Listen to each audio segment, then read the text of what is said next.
These days, my world is being rocked by a website and a podcast called On Being, onbeing.org, and it's something hosted by Krista Tippett. She has been doing this for well over 10 years. I have no idea why it took me so long to find out about this. Interviewing and engaging with all kinds of leaders in the world of spirituality, religion, science, you name it, anything that helps us to explore the human spirit and the human condition.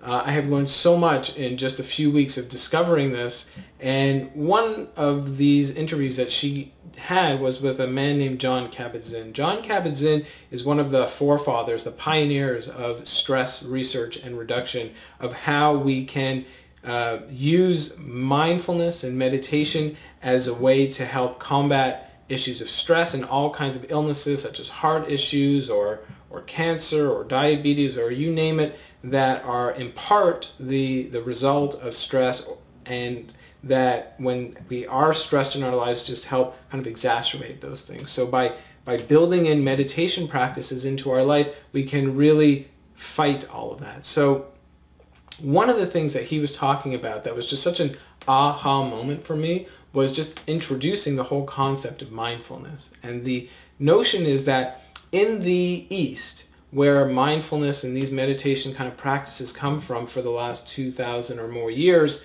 the word mind is not what we think of it. You know, in the West, we think of the mind as another aspect of our brain. But in the East, the word mind only has an association with the heart. So mindful actually means heartful. It means shifting away from the overall, chatter that goes on in our brain and doing things that connect us to our heart. And what that really means is doing things in a way where we feel more present, and that everything that we do kind of comes with a certain quality of fullness, a quality of relaxation, a quality of love that connects and that becomes part of our thoughts and our thought process. And the more that we can make that how we engage, not only for short bits, but really throughout our day and throughout our life, that can have such a radical and incredibly positive and powerful impact on how we live, on our overall health and well-being, and in how we have relationships with those people around us. And if you want to check out Jon Kabat-Zinn, I highly recommend it. I think you'll get blown away by how much scientific research he has done or knows about that really prove that when you can be mindful, you can have dramatic effects to help reduce the stress in your life and have a better quality life.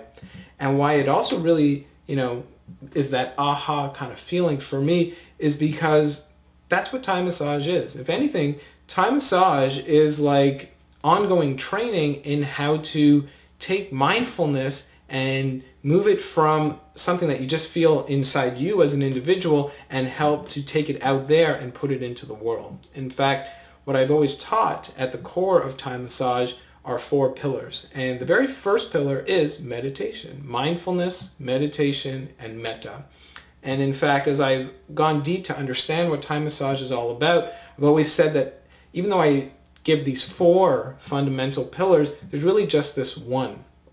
And the more we can find that place in ourselves and then find a way to share that with others, then we get better and better at giving the massage. And then there's a whole spillover effect into all these parts of our life.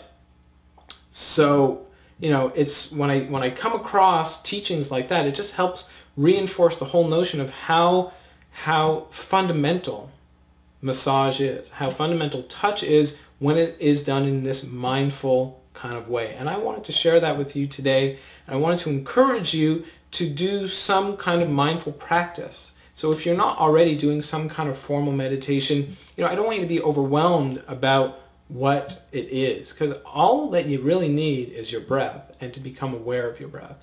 That by taking some moments and maybe finding a comfortable seated position. I like to do this seated on the ground with my legs crossed, but you can do this on a chair, you can do this on the bed. The key though is to be comfortable, but not to let that comfort kind of take over. So maybe you don't put your back right against the chair, or you just make sure that you have a nice upright posture, because this keeps you alert while you move into that place of mindfulness and relaxation.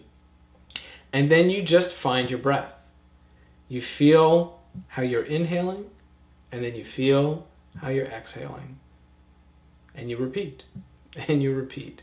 And something happens though when you take the time to pay attention to what your breath is doing, because what you're doing is actually paying attention to the present moment, something that is going on right now. And the energy of the present moment helps us to relax, helps those feelings of love and kindness and compassion to fill up, because it is the energy of the present moment.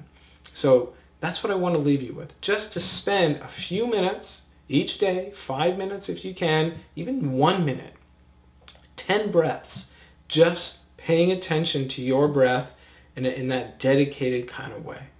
Okay? And you are already one step closer to feeling less stress in your life, to being more engaged and connected with yourself and with everything around you in a very positive way.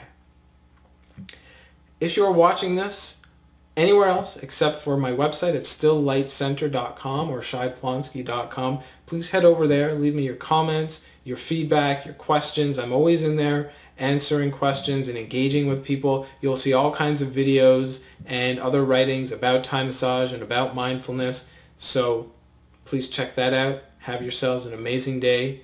And if you already know how to give a massage, then wishing you incredible massages. Thanks.